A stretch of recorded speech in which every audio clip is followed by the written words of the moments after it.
Sound से related कुछ important terms हैं, या ऐसा बोलो कि किसी भी वेव से रिलेटेड कुछ इंपॉर्टेंट टर्म्स हैं। मेनली हमें 5 इंपॉर्टेंट टर्म्स को दिमाग में रखना है।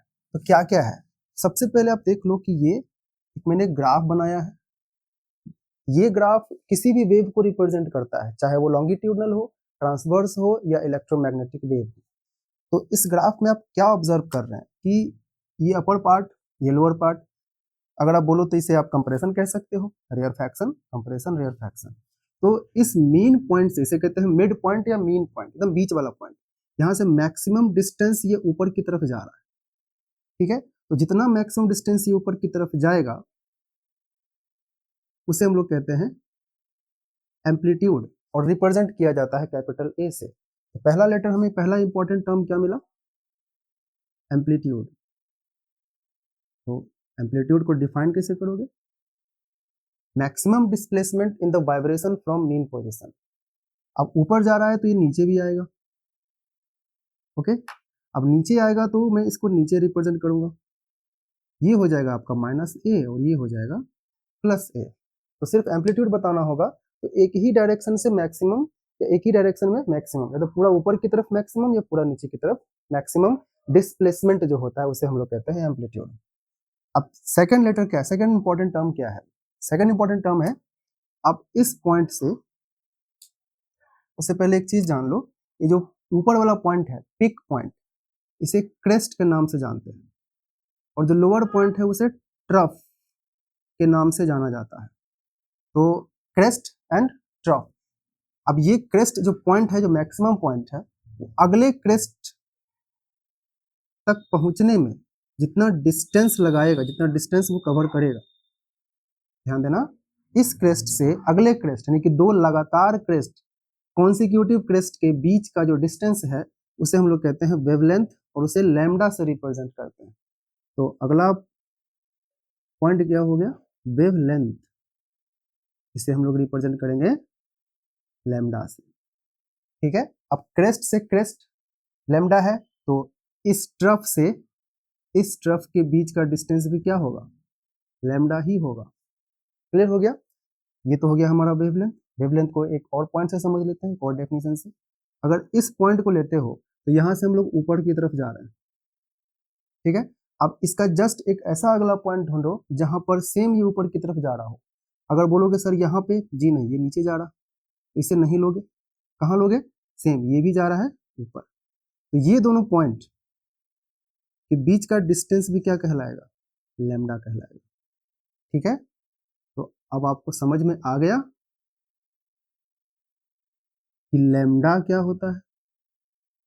ओके, तो आप इस वेवलेंथ वर्ड से ही डिफाइन होता है वेव की लंबाई। हम लोग उसको बताते ही हैं, एक कंप्लीट वाइब्रेशन जब होता है, उसका जब ग्राफ ड्रॉ करते हो एक पॉइंट से दूसरे पॉइंट, जो कि सेम फेज कहते हैं हम लोग, सेम फेज हो, सेम ऑसिलेशन हो, सेम डायरेक्शन में हो, उस पॉइंट पे पहुंचने में उसे हम लोग कहेंगे वेवलेंथ। ठीक है, अब वेवलेंथ के बाद आता है टाइम पीरियड। अब ये बताओ, अगर डिस्टेंस ट्रेवल कर रहे हो टाइम तो लगेगा, तो एक लैम्डा को ट्रेवल करने में, यानी यहां से यहां पहुंचने में जितना समय लगता है इसे कहते हैं टाइम पीरियड।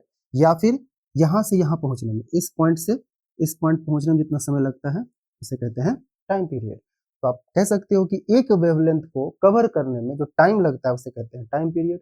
या दूसरा भी डेफिनेशन है इसका, time required to complete one full vibration और वन फुल ऑसिलेशन। तो अगला मिल गया हमको टाइम पीरियड। ठीक है, टाइम पीरियड के बाद आता है फ्रीक्वेंसी।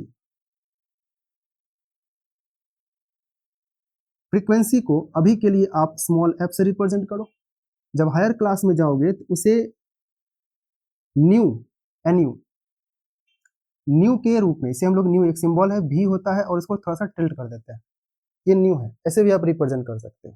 फ्रीक्वेंसी क्या है? तो फ्रीक्वेंसी है 1 सेकेंड में जितना लैम्डा हो, या 1 सेकेंड में जितना कंप्लीट वाइब्रेशन हो, उसी को हम लोग कहते हैं फ्रीक्वेंसी।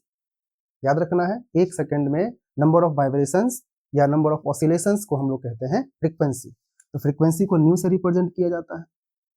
इसका जो यूनिट है वो होता है हर्ट्ज। हर्ट्ज, ओके, इसको एच जेड से भी आप रिप्रेजेंट करते हैं। टाइम पीरियड का यूनिट क्या हो जाएगा? सेकेंड, कोई दूसरा चीज नहीं है। वेव लेंथ है, लंबाई है, तो लंबाई का हो जाएगा मीटर, और एम्पलीट्यूड ये भी तो डिस्प्लेसमेंट, इट मींस लंबाई लेंथ है तो ये भी हो जाएगा मीटर।